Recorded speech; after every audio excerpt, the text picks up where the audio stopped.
사람은 삶에서 맞닥뜨린 수많은 우연의 연속으로 오늘이라는 필연적 결과를 얻게 된다. 사실 이 글을 쓰는 나도 혹은 이 글을 읽는 독자도 자신도 모르는 가운데 1분만 늦게 집을 나섰어도 무너져버린 성수대교의 상판 위에 서 있을 수도 있었고, 방금 친구가 찾아오겠다는 전화를 못 받았더라면 불타버린 지하철이나 붕괴된 삼풍백화점의 잔해에 누워 있을 수도 있었다. 우연으로 점철된 삶의 결과로 지금 우리가 이 자리에 서 있는 것, 그것이 내가 필연이라고 믿는 현재의 모습이라면 지금까지 내가 지나온 삶의 흔적들과 내가 만난 수많은 사람들과의 인연 역시 하나하나가 모두 내 삶의 소중한 역사일 수도 있는 것이다.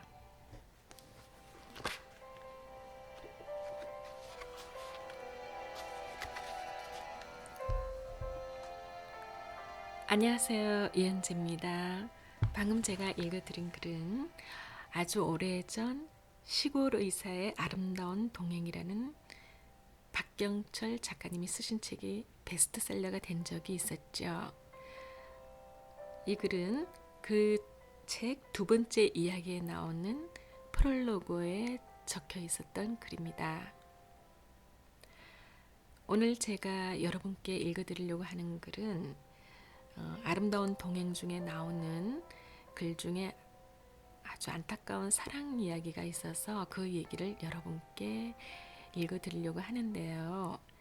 얘기가 조금 길어서 1, 2편으로 나누어서 오늘과 내일 연달아서 여러분께 낭독해 드리려고 합니다. 그러면 지금부터 읽어드릴 테니까 잘 들어보시길 바랍니다.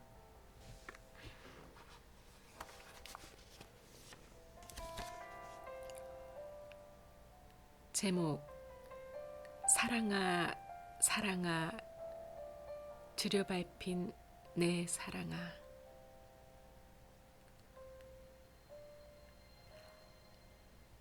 사람이 사람을 사랑할 수도 있는 정도는 어느 정도일까? 사랑하는 사람이 죽으면 따라 죽는 것? 혹은 사랑하는 이를 위해 심장이라도 내어줄 수 있는 것? 하지만 그런 것이 진짜 사랑일까? 그리고 그 사랑의 끝은 영원히 함께하는 것, 결혼이라는 것일까? 레지던트 시절 나는 같은 연차로 트레이닝을 받던 우 선생님과 가장 친하게 지냈다. 그는 집안이 찢어지게 가난했기 때문에 그가 대학을 졸업하기까지의 이야기는 차라리 눈물겨운 한 편의 드라마에 가깝다. 우 선생의 할아버지는 강원도 어디에서 큰 부자로 사신 분이고, 우 선생의 아버지는 부잣집 외아들로 태어나 젊었을 때부터 온갖 사치를 다 누리면서 자라신 분이다. 아마 요즘식으로 치면 압구정 오렌지족 정도는 좋게 되셨을 것이다. 그 시절이 되게 그렇듯이 어른들이 맺어준 결혼을 하신 우 선생의 어머니는 전형적인 한국 여인의 덕목을 전부 갖추신 분이다. 이쯤에서 대강 눈치챘겠지만 우 선생의 아버지는 탄광 사업을 하느라 할아버지로부터 물려받은 재산을 모두 날렸다. 우 선생이 초등학교 3학년 때까지만 해도 그의 집은 동네에서 제일 가는 부잣집이었지만 이후부터는 고난의 역사였다. 그의 아버지는 사회적 무능력자에 가까웠다. 능력이 없어서 일을 하시지 않는다기보다는 평범한 일은 아예 하시려 들지 않았다. 더욱이 어르신은 남매를 둔 아이들에 대한 최소한의 애정도 보이지 않았고, 어머니가 아이들 학비를 걱정하면 그동안 집에 있던 그 많은 돈은 다 어쨌느냐 며 오히려 타박만 하셨다. 우 선생은 어머니의 눈물만 보고 자랐다. 아버지는 과거 부자 시절의 친구들과 어울려 놀다가 매일 밤늦게 들어오시고, 어머니는 아이들 학비와 생활비를 마련하느라 굳은 일 마다하지 않고 남의 집일이나 공장 일을 하시느라 허리가 휘셨다. 가끔 아버지가 친구들과 먹다 남은 갈비 찌꺼기를 신문지에 싸서 집으로 가져다 주시면 어머니는 그것으로 갈비탕을 끓여서 그와 그의 동생에게 먹였다고 한다. 그렇다고 어르신이 나빠서 그런 것은 아니다. 그분은 그분대로 사업이 뜻한 대로 풀리지 않아 속이 상한 것을 풀어내는 것이었고, 또 그런 상황에서 그 시대의 가치관으로는 그럴 수 있는 일이었다. 하여간 그가 고생한 이야기를 다 쓰자면 책 한 권으로도 모자란다. 우 선생은 그가 초등학교 4학년 때 집이 망해서 이사를 가던 날을 평생 잊지 못한다고 했다. 삼륜차에 가재도구를 대충 싣고 그동안 살던 정든 집을 떠나 새로 살 집에 들어서던 날, 골목이 좁아서 삼륜차가 들어가지 못해 리어카에 짐을 나눠 싣고 밀고 끌어서 들어간 집은 온 사방에 대나무 깃발이 꽂힌 무당촌이었다. 그나마 이사하는 날에도 아버지는 어디론가 외출하시고 어머니와 어린 남매가 짐을 날랐다고 했다. 그는 이사 첫날 밤 늦은 밥상을 앞에 놓고 남매를 부여안고 철철 흘리시던 어머니의 눈물을 잊을 수 없다고 했다. 그것은 그 이사가 바로 그의 일생을 지배한 질곡의 시작이었기 때문이다. 그런 그가 의과대학을 다니게 되면서부터는 방학이 되면 이모 집으로, 사업하는 삼촌 댁으로, 때로는 구청에 있던 고모부에게로 학비를 빌리러 다니는 게 일이었다. 사실 그가 의과대학을 다니는 것은 거의 사투와 다름없었다. 지금도 그렇긴 하지만 당시만 해도 의과대학 학비는 일반 대학보다 상당히 비쌌고, 학비뿐 아니라 교재나 기타 비용이 정말 엄청나게 들었다. 의대는커녕 고등학교도 겨우겨우 보낸 우 선생의 형편으로는 학교를 무사히 마치기란 정말 쉽지 않은 일이었다. 그런 그가 그나마 힘을 낼 수 있었던 것은 대학 2학년 때부터 만난 수연 씨 때문이었다. 그녀는 그가 힘들 때마다 옆에서 위로해 주었고, 필요한 교재를 복사하거나 실습에 필요한 비용까지 자기 용돈을 털어가며 보태주었다. 그녀의 아낌없는 사랑과 도움으로 그는 어렵사리 대학을 졸업하고 인턴 수련을 마친 후 전공을 선택할 수 있게 되었는데, 그는 자신의 꼼꼼한 성격상 성형외과를 지망하고 싶어 했다. 하지만 그의 집안 사정으로는 언감생심 엄두도 낼 수 없어 그 분야를 포기하고 같은 외과 계열인 일반외과를 선택했다. 그것은 어차피 재미있는 것을 할 수 없다면 의미 있는 것을 하고 싶다는 뜻에서였다. 그런데 그가 외과를 지망하자 수연 씨가 강하게 반대를 하고 나섰다. 오빠가 비뇨기과 의사였던 그녀는 의사들의 미래와 소위 전망이라는 것에 대해 너무나 잘 알고 있었던 것이다. 오빠, 외과를 하면 굶어 죽는데 전문의 마치고 나서도 개업을 못한다고 취직할 때 다른 과보다 월급도 반만 주고 매일 병원 당직을 도맡아 시킨대. 그거 절대 하면 안 된대 오빠. 지금 다른 과에 자리가 없으면 차라리 군대 갔다 와서 다시 시작해. 외과가 뭐야. 만약 외과 의사를 할 거라면 나하고 결혼할 생각은 버려. 그녀의 반대는 정말 완강했다. 사실 그녀가 옳았다. 외과는 나뿐만 아니라 다른 친구들도 한 번쯤 고려할 만큼 매력적이고 보람있는 일이지만 밥을 먹고 살기에는 가장 고달픈 전공이었다. 하지만 결국 그녀는 사랑하는 사람이 가려고 하는 그 길을 믿고 존중해 주기로 했고, 그는 그녀의 배려에 고마워했다. 그러던 1년차 시절 어느 겨울날 우 선생으로부터 삐삐가 왔다. 휴게실에서 만난 그는 창밖을 내려다보며 넋을 놓고 있었다. 우 선생 무슨 일 있어? 왜 이리 얼굴이 창백해?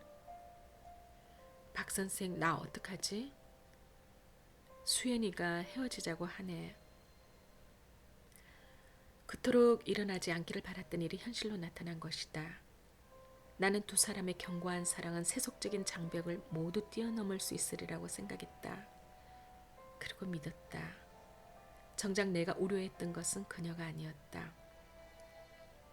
어느 일요일 우선생의 어머님이 나를 찾아오셨다. 그에게 좋은 중심 자리가 나왔다며 그를 설득해 수연 씨와의 관계를 정리할 수 있도록 도와달라는 부탁을 하시기 위해서였다. 이보게, 자네는 우리 형편을 잘 알지 않는가. 미안하고 고맙게도 그쪽에서 우리 빚을 다 갚아주고 또 제 아들 살 집도 마련해 주겠다고 하네. 어디 그뿐인가? 우리 최아가 레지던트 마칠 때까지 생활비를 대준다고 하니 어차피 수연이네 집에서도 반대하는 것 같으니 자네가 설득 좀 해줄 수 없겠는가? 그 상황에서 내가 뭐라고 할 수 있겠는가? 우선생은 내성적인 사람이었다. 나와는 고등학교와 대학을 같이 다닌 동문이었는데 고등학교 시절에는 같은 반인 적이 없어서 아주 친한 사이도 아니었지만 그렇다고 소원한 관계도 아니었다. 그러다 같은 대학에서 다시 만나고 이제 3년의 인연을 넘어 6년의 인연을 새로 만들었으니 저절로 친해질 수밖에 없었다. 하지만 원체 내성적이고 다른 사람과 쉽게 사귀지 못하는 친구인지라 대학에서도 그와 가까워지는데 꽤 오랜 시간이 걸렸다. 그런 그의 내면 세계는 상당히 넓고 깊은 데가 있다. 본인 말대로 자습서 한 권 마음대로 사보지 못한 처지에 독서량이 많았다거나 숨겨진 바이올린 실력이 있다거나 한 건 아니지만 어린 시절부터 가난과 싸우면서 체득한 나름의 인생관이 있었고 특히 어머니에 대한 애정이 깊었다. 그의 어머니에 대한 사랑은 자식으로서 부모에 대한 사랑뿐 아니라 함께 세파를 헤치면서 살아온 강한 동지애와 연민 같은 것이기도 했다. 그의 어머니는 그를 의사로 만들기 위해서라면 할 수 있는 일은 전부 다 하신 분이었다. 공장에서 일을 해서 몇 풀 벌면 그 중에 반을 그의 학비로 사용했고 그 덕에 그는 어려운 집안 형편에도 불구하고 중학교 때까지 학원에서 영어, 수학을 배울 수가 있었다. 민망한 얘기지만 그의 어머니는 맏자식을 의사로 만들어서 가족의 위기를 극복하겠다는 의지를 가지고 있었고 그는 그대로 스스로 의사가 되어서 그 고단한 7곡의 가족사를 구원하겠다는 투지를 불태웠다고 한다. 그가 의대를 진학하고 의사가 되는 일은 어찌 보면 두 사람에게는 일종의 성전이었던 셈이다. 그의 집은 안 그래도 경제적으로 이미 파산 상태였다. 어머니가 자식들의 대학 교육을 위해 주변 사람들과 사돈 팔촌까지 아는 사람들에게 모두 돈을 빌리는 바람에 빚이 만만치 않았는데 그 빚들 중에는 2부, 3부로 급전을 빌려 쓴 것들이 많아서 매달 그의 전공의 월급을 모두 쏟아 부어도 원금은 고스하고 이자조차 메우기 어려운 상황이었다. 게다가 수연 씨 쪽에서도 두 사람의 만남에 대한 반대가 아주 심했다.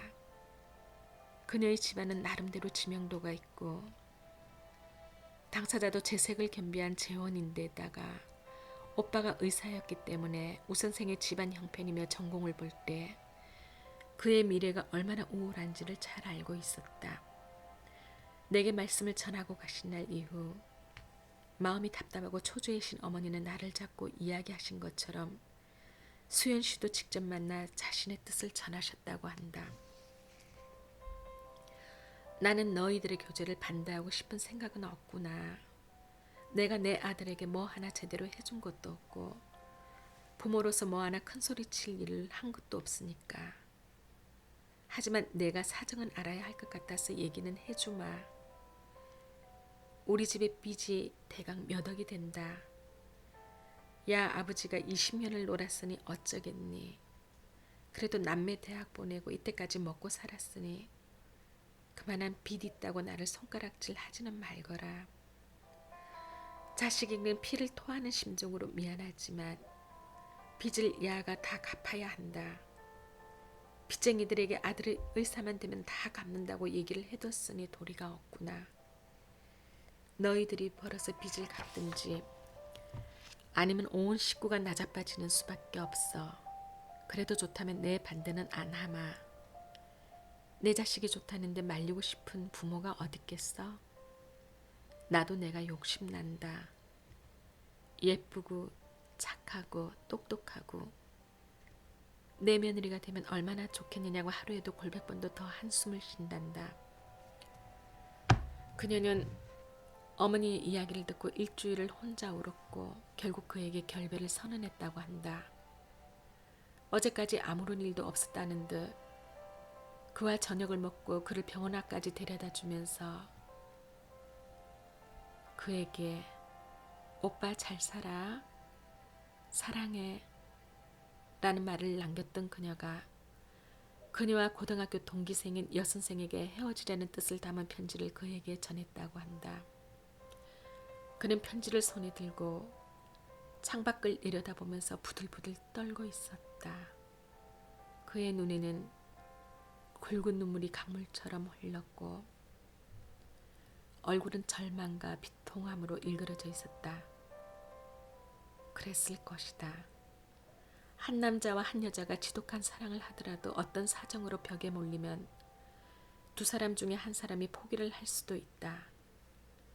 그러나 그 포기가 사람에 의한 것이 아니라 살아온 환경이나 배경에 의해 어쩔 수 없이 이루어진 것이라면 남겨진 한 사람은 자신의 존재감을 상실할 수도 있다.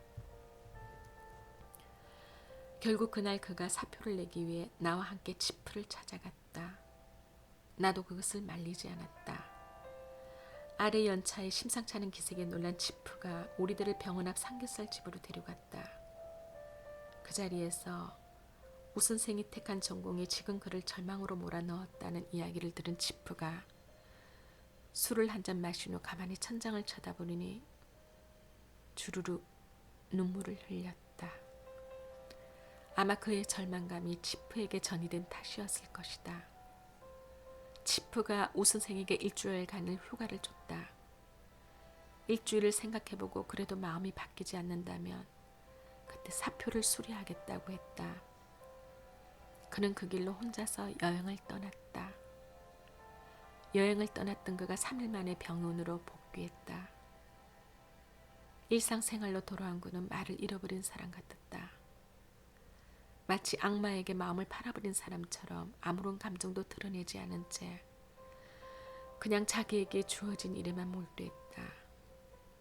복도에서 마주쳐도 식당에서 마주 앉아도 묻는 말에 간신히 반응만 할 뿐 다른 사람에게 단 한마디도 먼저 말을 걸지 않았다. 그는 스스로 자신을 추스르고 정리할 시간이 필요했을 것이다. 어차피 사람이란 사랑하는 사람에게는 사랑받을 대상이 원망하는 사람에게는 원망받을 대상이 있기 마련이 아니던가. 그는 그때 분명 사랑하고 있었으나 그 사랑을 받아줄 대상이 사라져버렸다. 그래서 그는 스스로 독존함으로써 사랑도 원망도 혼자서 담아내고 있었음이 분명했다. 나는 그를 이해할 수 있었다. 주변에서 여러 가지 우려가 있었지만 그는 스스로 이 상황을 잘 정리해 나갈 수 있을 것이다. 그렇게 믿고 싶었다. 사실 이 상황은 그가 다시 어머니 자궁 속으로 기어 들어가지 않는 한 해결할 수 없는 문제였지만 그렇게 시간이 흘렀다. 그의 말수는 눈에 띄게 줄어들었지만 자신의 일에 대해서는 철저했다. 그를 태워버릴 것 같았던 아픈 열병도 결국 시간이 약이었던 셈이다. 시간이 흐르고 2년차 말이 되었을 즈음 내가 막 수술을 끝내고 나오는데 탈의실에서 옷을 갈아입던 그가 나를 보고 말했다. 박 선생 바빠? 안 바쁘면 시간 날 때 차나 한잔 하자. 그러고 보니 나도 내 코가 석자라 그와 이야기 한번 제대로 할 시간이 없었던 것 같았다. 그날 저녁 대충 일을 마무리하고 당직실로 찾아갔다. 당직실에 들어가니 그가 수첩에 뭔가를 열심히 적다가 내가 들어서자 수첩을 두고 다시 자리를 잡고 앉았다. 각자 담배를 한 개비 집어들고 불을 붙였다. 그가 먼저 말문을 열었다. 박 선생, 나 결혼한다. 세상에 뜬금없이 결혼이라니. 그가 그 사이 여자를 만나고 결혼 약속까지 했단 말인가? 설령 결혼을 한다고 해도 외가 2년차가 결혼을 하다니 그것이 가당키나 한 얘기인가 말이다. 지난번에 어머니가 얘기했던 여자 있지? 그 아버지가 건선회사를 하는데 오빠가 좀 꼴통이래. 게다가 그 집 어른이 대수술을 받은 적이 있다네. 뭐 집안에 주치의 하나 두자는 거지 뭐. 우리 집 빚도 다 갚아주고 당분간 생활비까지도 책임을 지겠다니 고마운 일이지. 엄마가 간절히 원해. 너도 알다시피 우리 집으로선 그 이상의 선택이 없잖아. 심청이는 아버지를 위해 인당수에 몸을 던지기도 했는데 까짓것 결혼쯤이야 뭐.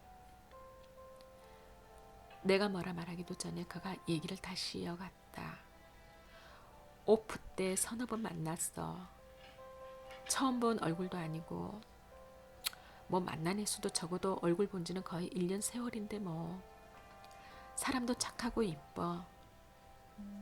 내가 부모님이 이 남자한테 시집가라 하고 말하면 무조건 시집가는 게 정상이냐고 물어보려다가 참았어. 그 여자나 나나 뭐가 다르겠어? 사람이 착하고 예쁘다니 달리 할 말이 없었다. 그런데도 내 입에서는 왠지 선뜻 축하한다는 말이 나오지 않았다. 그의 결혼은 일사천리로 진행되었다. 결혼 날짜가 잡히고 주말이 되면 약혼자가 도시락을 싸서 병원으로 찾아왔다. 적어도 겉으로는 축복받은 커플처럼 사랑스럽고 다정해 보였지만 나는 왠지 마음이 편치 않았다. 차라리 부인 될 사람이 좀 모자라거나 어디 흠이 있거나 그것도 아니면 얼굴이라도 박색이었다면 오히려 마음이 편했을지도 모르겠다. 사실 나나 그나 그녀에 대해 알고 있는 것은 별로 없지만 그녀는 정말 어리석을 정도로 착하고 고운 사람이었다. 하긴 요즘 세상에 부모가 하라는 결혼을 순순히 할 수 있다면 보기 드문 사람임에는 분명하다. 그렇게 그의 결혼식은 3년차 진급을 앞두고 사흘 앞으로 다가왔다. 그러나 나는 그때까지만 해도 그것이 그의 운명을 바꿔놓을 비극의 뿌리가 될 줄은 상상하지 못했다. 수요일 저녁에 당직을 위해 수술복으로 갈아입고 을국에서 차트를 보고 있는데 그가 찾아왔다.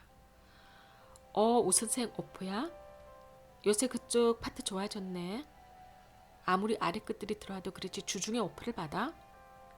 왜 결혼 반지 맞추라고 치프가 나가라대? 재수씨 밑에서 기다려? 그는 가벼운 농담을 섞어 건넨 내 말에 반응을 보이지 않고 조용히 말했다. 박 선생, 지금 수연이가 찾아왔어. 불길한 말이었다. 방금 의국으로 전화가 왔어. 로비에서 기다리고 있다고. 박 선생 부탁이야. 내 대신 삐삐 좀 받아줘. 우리 파트 1년 차들만 놔두기가 좀 그래. 금방 올게. 뭐라고 하겠는가. 나는 허리춤에 그의 삐삐까지 같이 차고 부디 별다른 마음의 상처 없이 두 사람의 재회가 마무리되길 바랄 뿐이었다. 그는 새벽이 다 됐어야 내게 삐삐를 찾아갔다. 나는 그때 그에게 아무런 말도 하지 않았고 무슨 일이 있었는지도 물어보지 않았다. 그냥 그가 스스로 말하지 않는 데는 그만한 이유가 있으리라 짐작했다. 다음날 오후에 수술실에서 마주친 그의 표정이 굳어 있었다. 그는 무엇인가 미묘한 상황에서 돌파구를 찾기 위해 고민하고 있는 사람처럼 보였다. 지금 그의 판단과 선택에는 어떤 사람도 영향을 미쳐서는 안 될 것 같아서 나는 그의 아랫배에 가벼운 펀치만 한 대 먹이고 지나갔다. 참 아픈 일이었다. 그날 저녁에도 그는 내게 삐삐를 맡기고 밖으로 나갔다.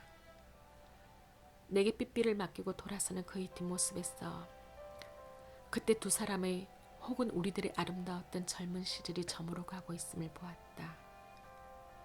삶을 열정과 사랑으로만 헤쳐갈 수 없다는 사실을 깨닫는 순간 문득 우리가 청춘이 아닌 기성세대로 편입되었음을 깨달았다. 그날도 그는 새벽에 돌아왔다. 그 사이 10시경에 그는 응급수술로 호출되었지만 내가 시니어에게 사정을 설명하고 양해를 구했으며 또 11시경에는 그의 신부가 야식을 사들고 병원 로비에 와서 내 허리춤에 걸려있는 그의 삐삐를 울렸다. 금요일 저녁, 토요일 결혼을 앞두고 그가 사라졌다. 결혼을 위해 공식적으로 금요일 오후부터 오프에 들어간 그가 집으로 도착하지 않는 것이다. 아무것도 몰랐던 나는 그의 집에서 연락을 받자마자 뭔가 일이 잘못되어 가고 있음을 직감했고 그의 집에 찾아가 저간의 사정을 대충 설명했다. 그의 아버지는 노발대발했고 어머니는 넋이 나갔다. 박군, 자네 그 수연인가 뭔가 하는 애 집이 어딘지 알지? 거 무슨 빌라라고 하던데 나하고 거기 좀 가세나.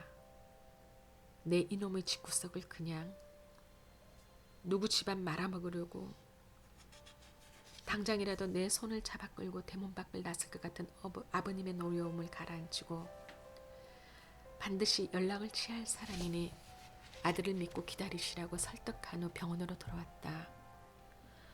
정말 1시간이 열흘 같았다. 병원에서는 의국 동료들을 비롯한 많은 사람들이 초조하게 그의 연락만을 기다렸다. 그렇게 새벽 4시가 되자 우 선생의 집에서 그가 돌아왔다며 내일 결혼식은 그대로 진행될 것 같다는 연락이 왔다. 전후 사정이야 어쨌건 간에 결혼식이 예정대로 열린다니 다들 안도의 한숨을 내쉬었다.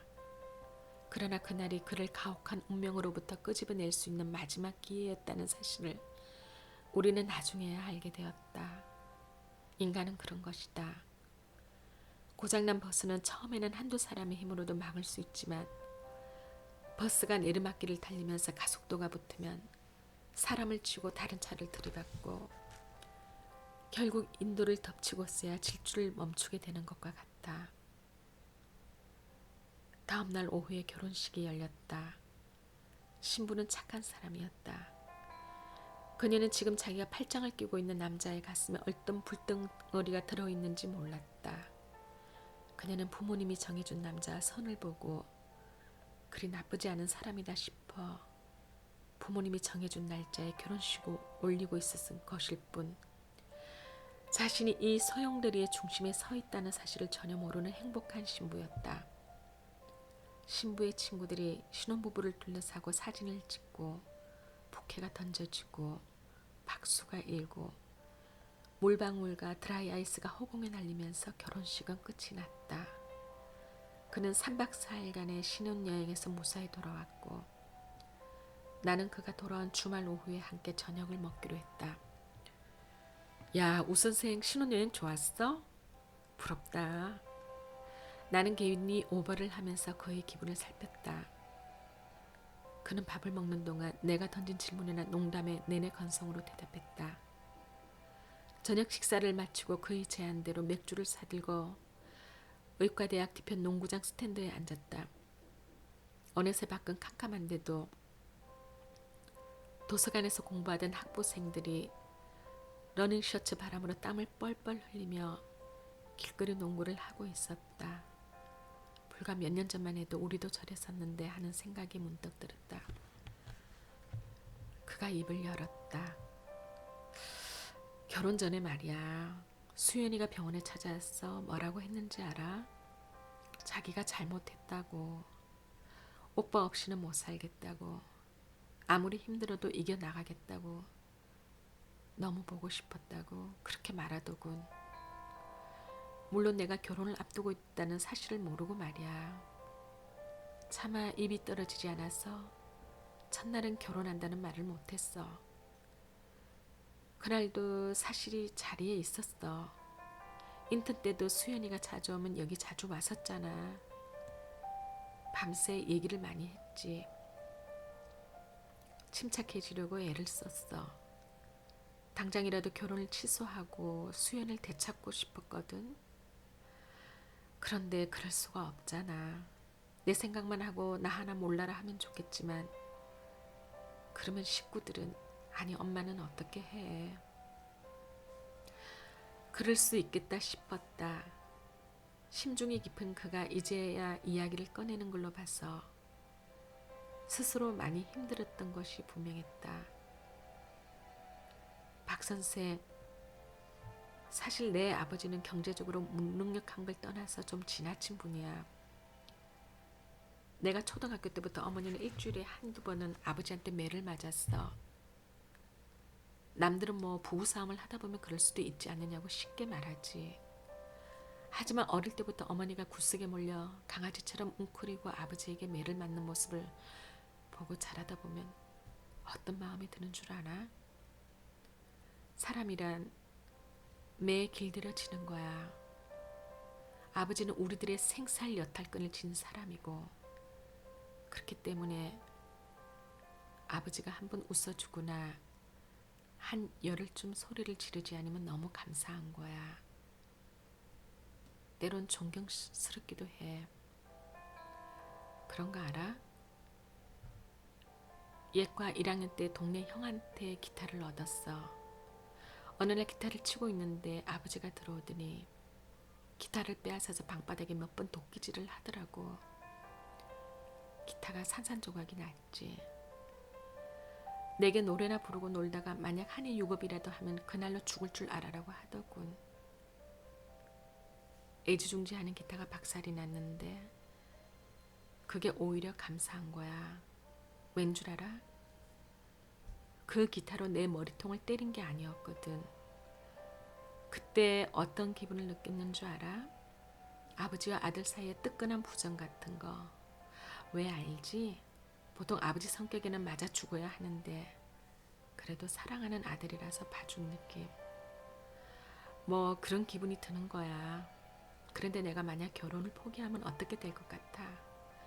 우리 어머니는 아버지 손에 맞아 그 길로 황천길에 오를 거야.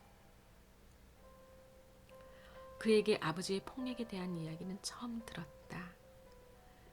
여하튼 그렇게 시간이 흘렀다. 그와 그의 아내와의 사이는 겉으로는 아무 문제도 없는 것처럼 보였고 그도 그럭저럭 잘 적응해 가고 있었다. 내성적인 사람이기는 해도 속이 깊은 그는 아내에게 늘 미안한 마음을 가지고 있었고 아내는 아내대로 그런 그의 입장을 잘 이해해줘. 처음에 두 사람의 결혼을 위태위태하게 바라보던 주변에서도 이젠 걱정을 거두고 두 사람의 삶을 일상으로 받아들이기 시작했다. 그렇게 다시 한 해가 지나갔다.